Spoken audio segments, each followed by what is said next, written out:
Welcome back to the Tacomaholic channel, everybody. It's 9 in the morning. The humidity's already at 140%, so it feels beautiful outside, believe me. But today should be a quick video because I will be showing you how to install and use a PowerTank setup.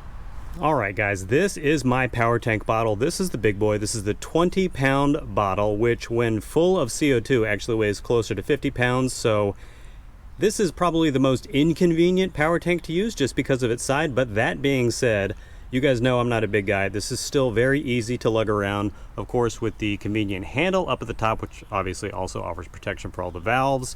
It's not that bad lugging around. Now that being said, it does come with a 30-foot hose, so when it's mounted on your truck, you can easily reach all of your tires. I will be doing a follow-up video going over all of the items I have with my specific PowerTank setup, so stay tuned for that. I'll go ahead and tag that video right up here, so when it's released, check that out. But today I'll just be going over my two favorite features of the PowerTank and of course why I think you should get one. One, they're super easy to install and they are super easy to use compared to the competition. As far as actually installing the PowerTank, of course you can see they come with these mounting platforms, the size of which obviously depends on the size of your PowerTank. This is the biggest PowerTank like I mentioned before, so I got the biggest mounting platform that actually comes with two of these straps. I've seen some of the smaller tanks, they only have one of the straps, but believe me, when I say when these straps are on there, this thing is super secure. And the backs of these straps right here have a nice rubber padding, and of course along the top and bottom rims right there to hold the PowerTank securely without damaging the beautiful finish. And one of the things I love specifically about the PowerTank setup is it is super easy to install. All you have to figure out is where you want to mount it. Initially I was just gonna drill through the back of my bed or the front of the bed right here against the cab, however you want to look at it, and use some rivets or riv nuts, I can't remember the exact term, to secure that through the bed, but I decided to go ahead and get a molly rack so I could just drill extra holes in the back of the mounting platform and do it that way to save my bed. And as you can see, there are tons of mounting holes in here. I lined mine up specifically with the molly panel I'm using, and I think I just had to drill a few extra holes to get that mounted, but I've got some beefy hardware in there. This thing is not going anywhere. It is super secure. Actually just went off-roading for the first time with the PowerTank installed in the back of the bed. Zero issues at all, zero movement. Now when I'm not going on a wheeling trip, I of course don't leave the PowerTank in the truck all the time since it's not secured. Anyone could just unlatch it and walk away with it. But so I don't drive myself crazy when I'm driving around town, I secure the two arms right here just with some of these Velcro straps right here. I'll link these below. They're super useful for all kinds of other things, but there's probably better ways to secure this, but this keeps them from coming detached and it's very quick to remove them once I want to put the PowerTank back on, so that's the route I'm going with.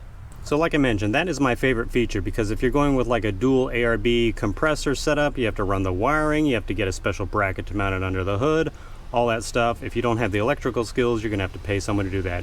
Anyone can mount your PowerTank, and like I mentioned, I've got the biggest one. If you've got one of the smaller ones, you could probably even mount that easily on the inside of your cab. Of course, maybe not recommend that just because, you know, if these things actually do go off, it's like a little torpedo, but minimal risk of that happening. And I've even seen some PowerTank sells a bracket, so if you wanted to mount this horizontally, you could do that. I think you have to get a special bracket and a special kind of nozzle to be able to get the CO2 to flow at the recommended or desired high speed rate, but that is something to look into if you wanted to mount this horizontally. But of course, most of them with these brackets, vertical mounting orientation. Alright guys, and now the really fun part, which is where the PowerTank shines, of course, is the rapid inflation of tires when you're on the trail. Already ran my tire down to 15 psi, which is what I usually run on the trail, so I'm going to show you in real time how to set this up and actually filling it up. Should be about 30 seconds for that tire. And again, you can do this with a PowerTank mounted in the bed if that's where you mounted it with the 30-foot extension hose. I'm just having everything right here next to the tire so I can show you, and this part is in the shade. Like I mentioned earlier, it's already disgusting outside. Step one, just make sure the silver adjustment knob is already in the closed positions, so just rotate it clockwise to make sure it is completely closed. Next step, take the male end of the hose and push it in through the bottom to connect the supply. For the next step, take the male end of the inflator with the female end of the hose and snap those together. Next up, we are going to go ahead and open the tank, so twist the knob on the top. Mine's red, these do come in different colors. Just a few counterclockwise turns to get that opened up. And then we're actually going to add pressure to the hose by twisting the release valve right here This is the one we made sure earlier was in the closed position. Now we're just going to twist it counterclockwise. You'll be able to hear the gas moving, and then of course check the gauge right here. And they've got little areas like for recommendations for lockers, air tools, and of course tires over here. So that's what we're going to twist it to until it opens up. Make sure you take this black part. You can see the arrow, it says push up. Do what it says. And then we are just going to clip the chuck onto the valve sim. You just hit the black lever right there and it opens up and grabs it. Nice and easy. Nothing to worry about. It's on there. This is a battery powered gauge, reading 16.4, whereas my ARB was at 15, but that's close enough. So what I'm going to do now, I'm going to show you in real time. I'm going to set the stopwatch on my phone and show you this from 16. I go to about 38 in my front tires. That seems like a good area to go for where I'm at driving around on the road. So I'll show you in real time. Should be about 30 seconds. And all you do to put the CO2 in is of course to press the lever right here. And if you want to just check the pressure real quick, release the lever, it'll show up right there on the gauge. And here we go.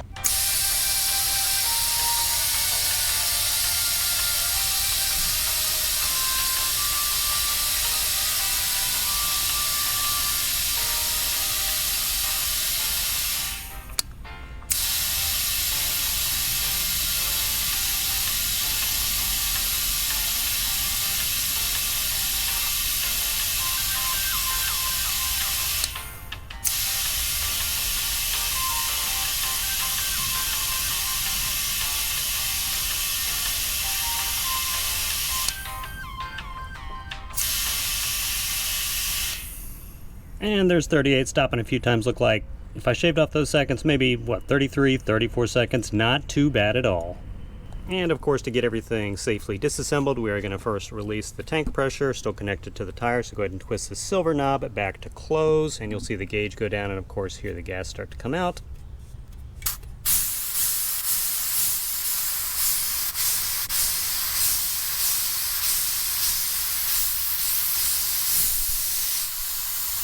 And you'll see the hose deflating too. Wait till you hear all that gas stop, and then that is done. Next, go ahead and close the tank with the top valve, twisting it clockwise until it's secure. And then just remove everything in reverse order. Go ahead and get that chuck off. Hard to do this one-handed, but I'll detach the regulator from the hose and then the hose from the tank. Reinstall the tank in your bed and you are done.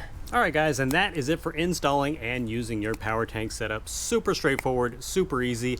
I love this setup. So glad I went this route versus like the ARB route, which I would have had to get one of my friends to install or pay someone, because I am not an electrical wiring guy at all. I probably would have burned my truck down if I attempted it myself. If you guys are interested in grabbing a PowerTank setup for yourself, of course, links down in the description. Check it out, powertank.com. Go ahead and comment below. Let me know what you think of this setup, and like I mentioned, I'll be going over all the components in detail in a future video, so stay tuned for that. As always, thank you so much for supporting the channel by watching this video. Enjoy the rest of your day, and I'll see you in the next video.